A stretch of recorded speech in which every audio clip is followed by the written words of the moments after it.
Welcome, everybody, to our new episode of the Female Gent Leaders podcast. Today, with the amazing Marissa Warren, a hypnotherapist and transformational consultant, author, keynote speaker, and an amazing woman far, far from Australia. So, welcome, Marissa. And today we are here to talk with you about aligning to your own unique authenticity and sovereignty.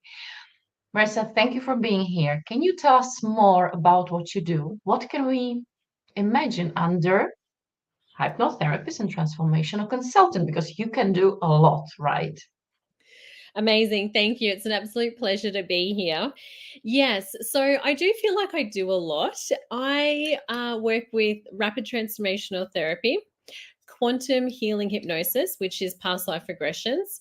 I do somatic and tantric embodiment, breathwork, and sound healing. So I guess the easiest way to sum up everything that I do is I have a phenomenal ability to be able to tap deeply into people's subconscious to be able to help them to break free from any limitations and beliefs that have been holding them back and stopping them from moving into the life that they truly want to live.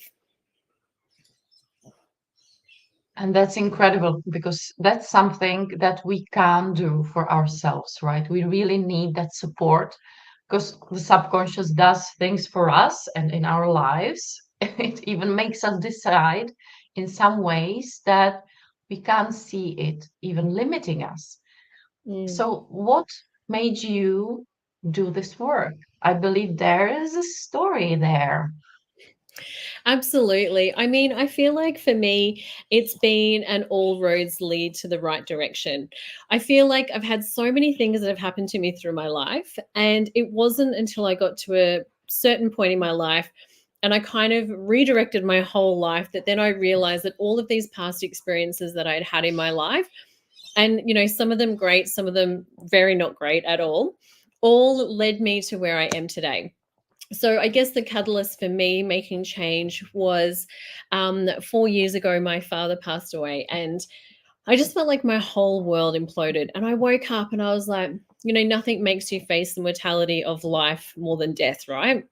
And I just woke up and I looked at my life and I was like, is this what I want my life to be? Like, what's my legacy? Like, what stories will I tell people about my life at the end of my life? And I just realized, I was like, this is not the life I want to be living. And I felt like my soul for so long had been calling out for more. And I just wasn't listening. I couldn't listen. I was so numbed out on so many areas. So I packed up my house. I went traveling through South America for 4.5 months, went on a massive soul journey, and just really took time for me to reconnect back to me. And I felt like for so many times in my life, I just felt like a chameleon. I felt like I had to be all of these things for everybody else and just nothing for myself. So it kind of led me to trying the work that I'm doing with my clients, myself. And then I saw amazing results and successes. So I started adding these modalities in and working with my clients. And I literally did a 360 on my life. And then I really realized, I'd done so much personal development over the years and I'd tried all of these things, but I still really wasn't where I wanted to be. And I don't know if anyone can relate to that, but you go to these seminars, you go to these workshops, you read all the books, you're trying everything, right? But nothing seems to be changing. And then I realized it was that, conscious and subconscious dissonance. So consciously, I knew I wanted more in life. Consciously, I knew I wanted to be living a different life.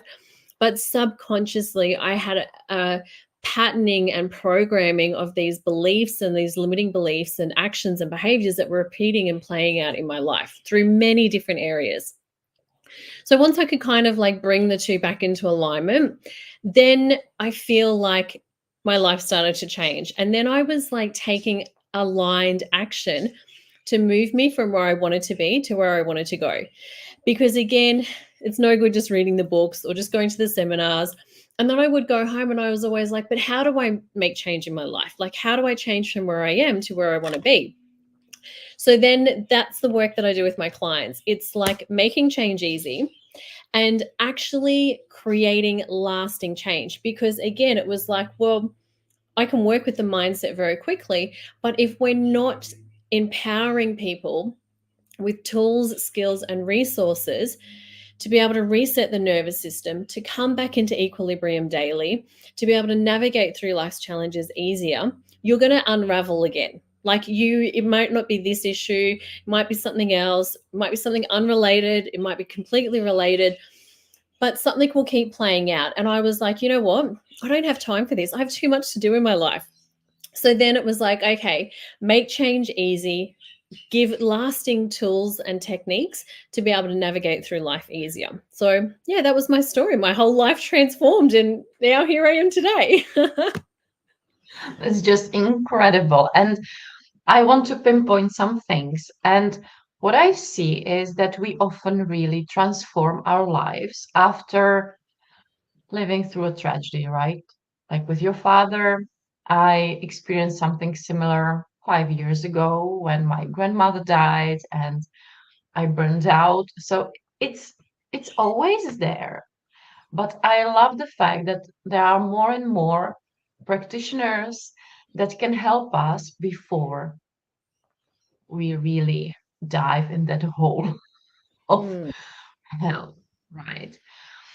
What do you feel that helps or could help people to realize they are numbing themselves before they experience such an unpleasant, I would say, transformation?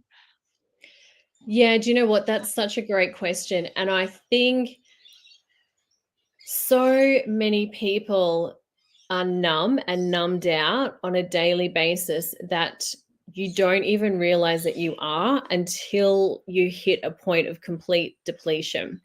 So, like, I'll give you an example. Probably about maybe 7 years ago, I hit burnout, like complete burnout. Like, I didn't even actually think it was like a real thing. And then it was like I was numbed out completely. There was nothing left in the tank. Like, I literally could not physically, like, it was hard to function. I couldn't exercise. People were like, you just need to exercise, get energy moving through your body. And I'm like, I'm struggling to walk from one end of the house, like mentally, When emotionally, physically. there's no energy, right? What energy I should be moving? And it was like, I can't even create energy from energy. I was like, the tank is completely empty, right? And that was what kind of when I first started exploring like the tantric embodiment, and really kind of like I had to I guess, re-engage from numbness from the ground up. It was like literally rebuilding myself up from the ground up in a version 2.0. And I guess for me, that had come from a combination of things. That was like working in really high stress jobs. So going from high stress job to high stress job to high stress job. It was being single with a mortgage. It was being self-employed. It was being in a toxic relationship that was really emotionally draining. It was a combination of things. And it wasn't just in a short period of time, even though I had a lot of things in a short period of time. It was from like many years. And I hadn't realized, because like many people, you have a high tolerance, and you just keep going and going and going, and something happens, and you have that resilience. You just keep moving forward with life. But it's like a cup that overflows. So internally, every time an event or a situation happens that triggers a stress response within your body, if you're not regulating your nervous system and processing and moving through things as they're occurring, it's another drop in the cup, another drop in the cup, another drop in the cup, till eventually you get to a point where the cup overflows, and then there's just nothing. You can't regulate your nervous system anymore. So I was in a complete state of dysregulation. So that also can show up with people numbing out through binging Netflix, through swiping on their phone for hours, through staying up late when you know you should be sleeping, through not having intentional daily habits that are positive and affirming, through not eating great quality food, not living a life that's sustainable. It can be so many different things. And numbing out and coping mechanisms can be positive or negative. So people might think, okay, well, I go to the gym, I don't drink, right? So some people might numb out by drinking. Some people might go, well, I go to the gym, but then it becomes excessive. So then they're like overloading their nervous system or their physiological system by pushing their body to the point of excess. So even a positive coping mechanism can turn negative if it's not used in the right way. But yeah, I would say the best way to identify if you're numbing out is you can't feel you can't heal what you don't feel. So, are you able to process and move through situations as they're occurring? If your body goes into a state of a heightened stress response, are you able to feel that within your body, feel the stress, and then be able to move the stress through the body and to reset? And I always tell my clients, it's like, when you watch like a National Geographic and a lion is chasing a zebra, but the zebra gets away and then it shakes off. That's resetting its nervous system. So animals, they have that hardwired into them. For people, we don't have that function. We have to manually be able to override our nervous system, I guess, to be able to reset it back down. But many of us don't. It is a learned skill that I wish they were actually teaching in schools, but it is something that's a learned skill. So being able to reset your nervous system as events are occurring stops you from compounding and then numbing out because your body simply can't process anymore. That's so interesting that we really need to learn that, right? Because exactly as you said, if we will teach this to our children since kindergarten, I think many of them growing up wouldn't face all of this that we are facing now, right? Yeah. And you already mentioned twice there something about us being stuck in the how. So, or we are stuck in the how when we are looking at the webinars, reading the books, and we don't know how, right?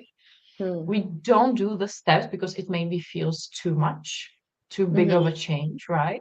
And when we are numbing ourselves, it's the same, right? We are stuck in some habits, some of them good, maybe even too good, right? Some of them just bad, and we can't even feel how we can change. What Mm. helped you and what helps your clients to at least really start doing the shifts, right? Even just putting away the cell phone. That's a big shift, I believe.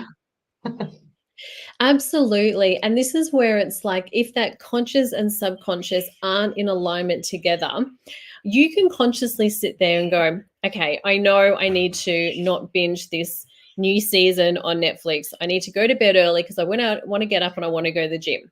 So consciously you're like, okay, I want to live this lifestyle and I want to have these actions and behaviors. Consciously you're aware of that. And I always think of your conscious mind as like the loud mind. It's the one that has that voice inside your head, right? But then the subconscious is like the silent assassin. So that's a voice that you don't hear, but that's the one that's driving everything. So your subconscious underlying will be like, oh, look, it's okay. I might just watch 2 episodes. 2 episodes won't hurt, right? But then we all know that Netflix has autoplay. So 2 turns into 5, right? And then before you know it, it's midnight and you're like, oh my God, I have to get up at like 5 o'clock to go to the gym, right? So then you wake up at 5 o'clock and you're like, oh no, I'm tired. So then you snooze or you just turn your alarm off and go to bed. And then you wake up and then you beat yourself up because consciously you want to be doing a set of behaviors and actions, but subconsciously that automatic programming is the one that's controlling the show. If you're not undoing and rewriting and recoding your subconscious, to think different thoughts to allow you to take different actions, you will always have that dissonance between your conscious and subconscious. And this is why, diets generally don't work, right? And resolutions don't work. Because people are like, okay, well, I want to do this, I'm going to do this, but they're not actually getting to the root cause of why they can't do those things. And then they beat themselves up for it. And it translates in every part of our lives, right? In business too. We decide we are doing something. And then the quiet assassin, you said it so nicely, attacks. And we just watch ourselves not doing the steps and then wondering why the clients aren't coming, right? Why aren't we visible enough? Yeah. And this comes to the topic that we wanted to touch, the fact that we can grow immensely when we align, right? In the life, as you said, and then in our businesses or works, jobs, whatever. What do you feel? can really help. These are the first steps, as you said already, right? Align and work on the subconscious so it stops limiting us. Uh, but there might come the fear, right, of being too authentic, Mm. too powerful, too much. And I feel that sometimes we really limit our success because of that fear. How do you feel about that? Yes, I think first of all, the first thing is to work on that subconscious programming. And I truly do not think that that is something you can do solely on your own. I really do feel like you need to have people that can help you because they will see things objectively and from a different viewpoint than what you are. Because if you could see them yourself, you would have already done it by now, right? So work with someone that is an expert that can help you. The second thing is I say to my clients, it's like, I I can't tell you that you will never have a negative thought again because that's not realistic. But what I can tell you is that it will become easier to not let that negative thought override or control your life.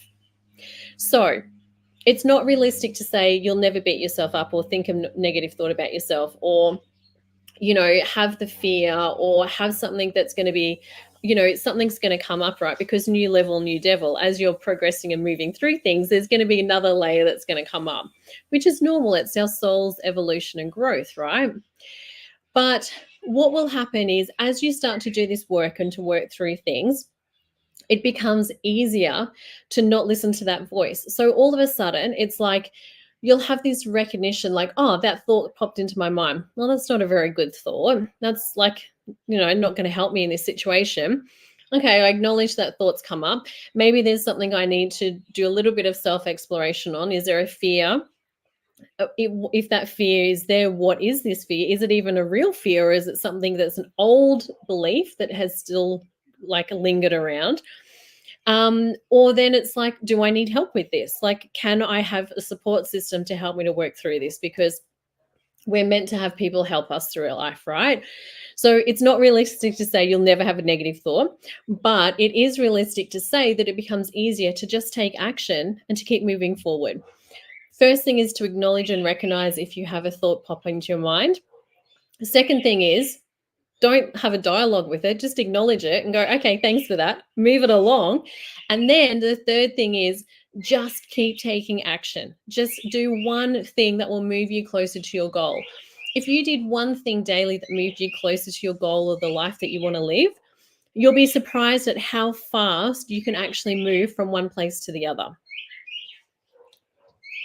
And sometimes the steps and the actions aren't hard, right? They are just aligned and feel right.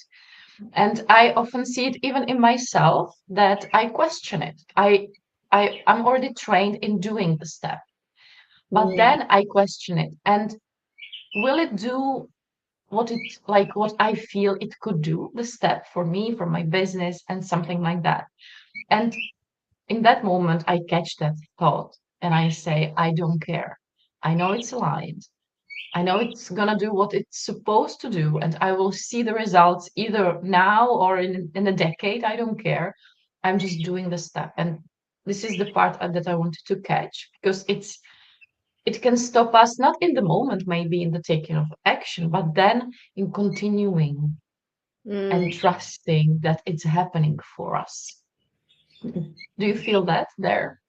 Absolutely. And I think also as well, we get so caught up in our head about what we think we should be doing or how we should be living our life that, like, circling back to that authentic comment, it's like we lose our authenticity and sovereignty because we get so caught up in the cycle of, you should have this and you should do this. And by a certain age, your life should look like this. But everyone is on their own journey in life, right? It's like healing isn't a linear journey. And there is no right or wrong. And I think we need to start releasing these expectations that you need to have a certain amount of things by a certain age, or you should be doing certain things, and stop looking at other people and what they're doing because you don't know their journey. Like you look at people that perceive to be successful in an area, but you don't know their life story and how long it's taken them to get to that point, right? And, I had this like interesting conversation. It's popped up so much actually over probably the last 2 weeks where people are like, oh, 80, it's time to, most people, it's like, people are like starting to check out at 80. And I was like, at what point did people decide that 80 was the age that we needed to start winding down to die? I was like, no way, that's like not even very old, right? But it's like so many people were like, oh, well, I'm 80 soon, or they're 80, or, the reality is I've only got X amount of years until I'm 80, and then I'll probably be dead soon. It's like, no way. Like, we need to stop thinking that because everybody's saying that that's the new normal. Like, that's totally not a new normal that I want to be on board with. And let's maybe say that there is no normal. I feel that everybody always like says that's normal, so I'm supposed to do that or think that. But in my life, in many countries and in many lives that I lived, and I bet you too, I never encountered any person that could be like even think about themselves as normal. We Yeah. are normal. Nobody is normal. The normal just doesn't exist. It's Yeah. just, I don't know, it's a global subconscious something there that it's created. Like we are like trying to be robots. Mhm. Not. We are all weird in some ways. Yes. And I have so many conversations with Let's people, embrace and they're it. like, oh, yeah, they're like, oh, am I like the worst person you've seen, or is this like the worst you've ever dealt with? And I was like, oh no, there's like every session is so unique and every client's so unique. It's like there's nothing is normal for me, and there's no right or wrong. Like literally, there's no right or wrong. It's like you just need to show up as how you are today and with what's going on with you, and that's it. Like there's no point of reference to anybody else except for you. The point of reference with you, like how are you today compared to where you were yesterday? That's it. And that's so amazing. And what I wanted to ask you, because you're a business owner, I bet you have many clients, business owners too. And I sometimes see the clash between authenticity and marketing tips or best ways to, I don't know, grow, be visible, etc. How do you work with that? Yeah, do you know, I think I guess the way I do life and business is probably varied to the way other people do. And I'm also very well aware that my beliefs are very different to many other people. And I'm totally okay with that because I'm actually really happy living in my little bubble of my world, in my existence. Um, but it's like, I think you need to embody what you're doing because people feel your energy. And people always ask me, like, who's your competitor? Like your top three competitors. And I was like, I actually don't have any. I was like, I can tell you other people that are doing work that are qualified in what I'm qualified in, but nobody's doing what I'm doing. Like the offerings that I have are so unique and no one can replicate me, and I don't want to replicate anybody else. So I have no competitors at all. I have no idea what other people are doing. And the only thing I focus on is, am I embodying the work that I'm doing with my clients? If I'm not embodying what I'm doing, there's that inauthenticness and that dissonance again coming through. So it's like, how can you inspire and create transformations in other people, if you're not embodying that lifestyle yourself? And it's all relative, right? So what one person defines as living a life that's authentic to them will be so different to another person. And again, it comes down to that embodiment. So it's about being like truly anchored into your inner sat nav and internal compass of what's right for you and wrong for you, living with authenticity and integrity as well, and embodying the lifestyle that you want to be living. And then it doesn't matter about what the catchphrase is for whatever, for marketing or whatever, because you will always attract what's aligned to you. So if you're fully embodying the work that you're doing and the level of like life that you want to be at, and no one's perfect, everyone's evolving, right? Like, I'm like, live your best life. And I love my life daily, but there's still things that I'm like, oh, I wouldn't mind that, or I wouldn't mind that. It's normal. It's part of like life, right? So I think really realigning to what's right for you and showing up in a way that is right for you in your daily life. It's amazing, and I totally agree. I often joke with my clients when we do something that might be seen as unprofessional, like, I don't know, having pictures with no makeup, or one of my mentor friends, she loves to doing lives in her robe, right? Or something like that. And it's so amazing just to relax in that, to just be ourselves, the unperfectly perfect being we are, and yeah, just enjoy it. And sometimes we can be really like all with jewels and nice dress and makeup on. And some days we are just not that. And we can still be the best of us for our clients, for our communities, right? For our businesses. Yeah. Marissa, And I yeah, think, life is about duality, right? Like, everyone has a light and a shadow aspect within themselves.